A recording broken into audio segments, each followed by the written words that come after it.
Hi friends, നമ്മളെല്ലാവരും പല രീതിയിൽ സൗഹൃദം മെയിൻറ്റെയിൻ ചെയ്യുന്ന ആളുകളാണ്. ഈ ചില സമയത്ത് പ്രണയമായിക്കോട്ടെ സൗഹൃദമായിക്കോട്ടെ, ചില സമയത്ത് നമ്മുടെ എതിർഭാഗത്ത് നിൽക്കുന്ന ആൾ, നമ്മൾ ആരെയാണോ സുഹൃത്തായി കാണുന്നത് അല്ലെങ്കിൽ ആരെയാണോ പ്രണയിക്കുന്നത്, ആ ആൾ ചിലപ്പോൾ നമ്മൾ വിചാരിച്ച പോലെ ഒന്നും ആയിരിക്കില്ല അവർ നമ്മളോട് പെരുമാറുക. അപ്പോൾ നമ്മൾ പലതരത്തിലുള്ള സംശയത്തിലൂടെ ആയിരിക്കും കടന്നു പോവുക. അവർക്ക് നമ്മളോട് ഇഷ്ടമില്ലാഞ്ഞിട്ടാണ്, അല്ലെങ്കിൽ നമ്മൾ വിചാരിച്ച ക്യാരക്ടറൊന്നും അല്ല അവർ എന്നൊക്കെ. പക്ഷേ നമ്മളെപ്പോലെ തന്നെ അവരും ആ രീതിയിൽ ആ ഒരു മൂമെൻറ്റ്സിലൂടെ കടന്നു പോകുന്നുണ്ടാവും. നമ്മളെക്കുറിച്ചും അവരങ്ങനെ ചിന്തിക്കുന്നുണ്ടാവും. പലപ്പോഴും പറയുക എന്താണ്, കൊടുക്കുന്നതാണ് നമുക്ക് ലഭിക്കുന്നത് എന്ന്. പക്ഷേ എത്ര സ്നേഹം കൊടുത്ത് പിന്നാലെ നടന്നാലും നമുക്ക് സ്നേഹം തിരിച്ച് കിട്ടാത്ത ചില സാഹചര്യങ്ങളുണ്ടാവും.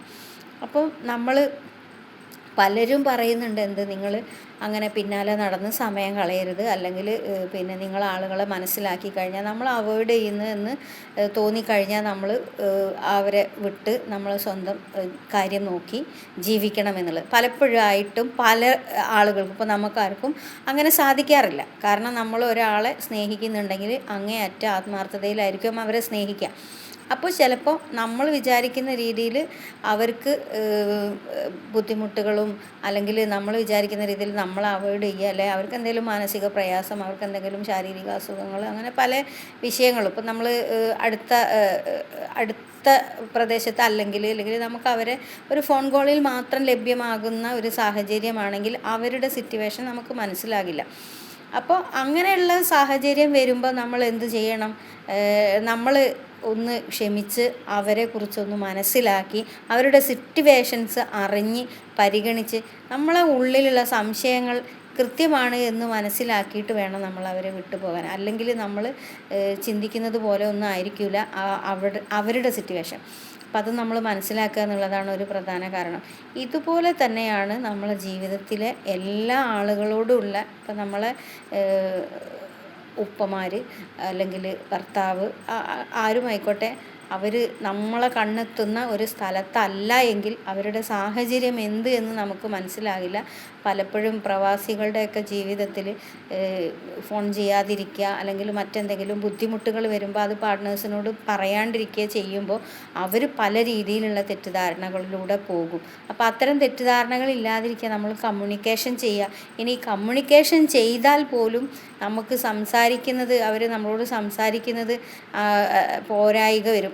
ചിലപ്പോൾ നമ്മൾ വിചാരിക്കുന്ന അത്ര സമയം അവർ സംസാരിക്കുന്നുണ്ടാവില്ല, അല്ലെങ്കിൽ നമ്മൾ വിചാരിക്കുന്നത് പോലെ അവർ സംസാരിക്കുന്നുണ്ടാവില്ല, പഴയ പോലത്തെ സ്നേഹം നമുക്ക് എഫക്റ്റ് ചെയ്യുന്നുണ്ടാവില്ല.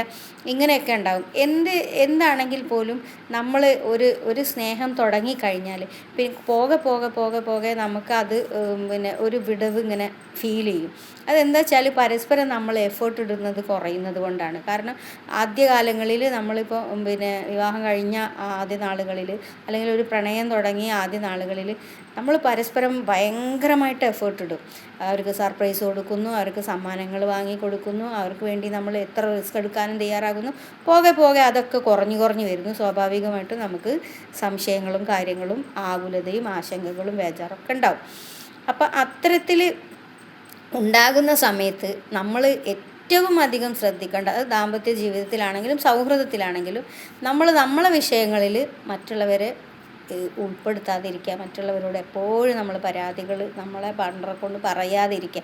ഇങ്ങനെ പറഞ്ഞാൽ അതിന് പരിഹാരം ഉണ്ടാവില്ല. അതിന് പകരം ഒരുപാട് ആ പ്രശ്നം സങ്കീർണമാവുകയും നമ്മളെ കയ്യിൽ നിന്ന് അത് കൈവിട്ടു പോവുകയാണ് ചെയ്യുക.